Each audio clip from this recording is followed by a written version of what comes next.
இன்றைய நாளுக்குரிய தெய்வ வார்த்தை சங்கீதம் 18:25.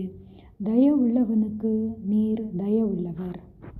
பிரியமானவர்களே, ஒரு ஊரில் தேவனுக்கு பயப்படாத ஒரு நியாயாதிபதி இருந்தாராம். அவரிடத்தில் ஒரு ஏழை விதவை சென்று தன்னுடைய பிரச்சனைகளை கூறி, இந்த பிரச்சனைக்கு எனக்கு நியாயம் விசாரியுங்கள் என்று சொல்லி ஓயாமல் அவரை தொந்தரவு செய்து வற்புறுத்தி கொண்டே இருந்தாளாம். ஆனால் அவருக்கு இவளுக்கு தயை செய்ய வேண்டும் என்கிற எண்ணம் இல்லாதிருந்தும் இவள் மீண்டும் மீண்டும் தினம்தோறும் அவர் முன்பாக நின்று எனக்கு நியாயம் செய்யுங்கள் என்று சொல்லி கேட்டதின் நிமித்தமாக அவருக்கு விருப்பமே இல்லை என்றாலும் அந்த ஏழைக்கு தயவு பாராட்டி அவள் குறித்த வழக்கை நியாயம் விசாரித்தாராம்.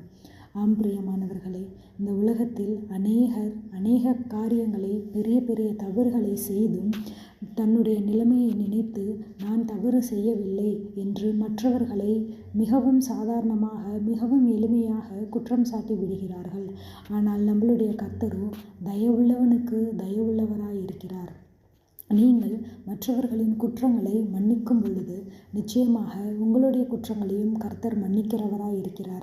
ஆனால் நீங்கள் மற்றவர்களுடைய குற்றங்களை மாத்திரம் பார்த்து உங்களுடைய குற்றங்களை நினைக்காமல் இருக்கும் பொழுது நிச்சயமாக அவர் நியாயாதிபராக திரும்பி வருகிறவராய் இருக்கிறார். இங்கு அந்த ஏழை விதவிக்கு ஒரு பொல்லாங்கானிடம் இருந்தே தயவு கிடைக்கும் பொழுது நம்மையும் இந்த உலகத்தையும் சிருஷ்டித்த பரமபிதா உங்களுக்கு தயவு செய்யாமல் இருப்பாரோ? நிச்சயமாக நீங்கள் மற்றவர்களுக்கு தயவும் இரக்கமும் பாராட்டப்படும் பொழுது உங்களுக்கான தயவும் நிச்சயமாக உங்களுக்கு கிடைக்கும். கர்த்தர் தாமே உங்களை ஆசீர்வதிப்பாராக. ஆமென்.